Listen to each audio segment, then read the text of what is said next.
मोदी जी जो 140 करोड़ देशवासियों के हृदय में अपना स्थान रखते हैं, उसका यही कारण है।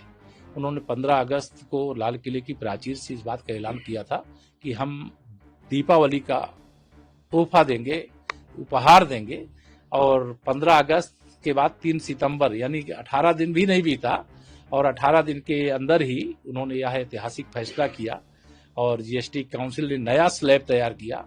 सरकारी खजाने में पैसा कमाने की स्थिति हो सकती है, लेकिन देशवासियों की जो जरूरत का विषय है, चाहे वो हमारा किसान हो, एग्रीकल्चर, कई उत्पाद हैं जिसपे टैक्स में कमी की गई है।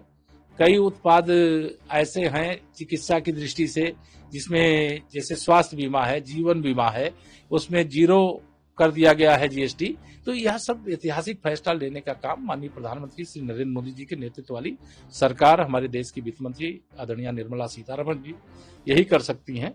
यह आत्मनिर्भर भारत बनाने की ओर उठाया गया बड़ा और ऐतिहासिक कदम है। यह देश विकसित 2047 तक बने, इस ओर बढ़ाया गया ऐतिहासिक कदम है।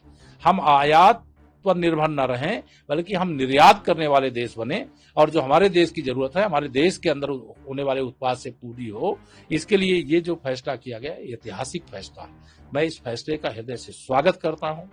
माननीय प्रधानमंत्री जी, माननीय वित्त मंत्री जी और भारत सरकार को कोटि कोटि बधाई देता हूं। इससे आम जनता को भी लाभ होगा, जो गृहस्थी चलाने वाले हैं उनको भी लाभ होगा, जो हमारा नौजवान है रोजगार के उनको अवसर भी मिलेंगे, किसानों को भी कई प्रकार से जीएसटी की जो छूट इसमें दी गई है उनको भी इसका लाभ होगा। और सबका साथ, सबका विकास और सबका विश्वास और सरकार का प्रयास माननीय मोदी जी के नेतृत्व में यह दिखाई दिया। कांग्रेस सवाल खड़े कर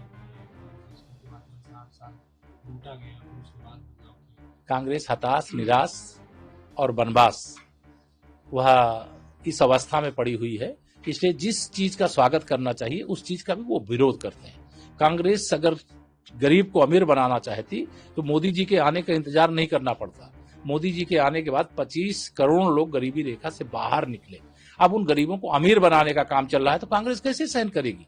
उन्हें दलितों का, पिछड़ों का, गरीबों का, किसानों का, मजदूरों का, महिलाओं का सशक्तिकरण कैसे बर्दाश्त होगा? यह देश आर्थिक रूप से समर्थ बने, महाशक्ति बने, आत्मनिर्भर बने, ये कांग्रेस कभी स्वीकार नहीं करेगी।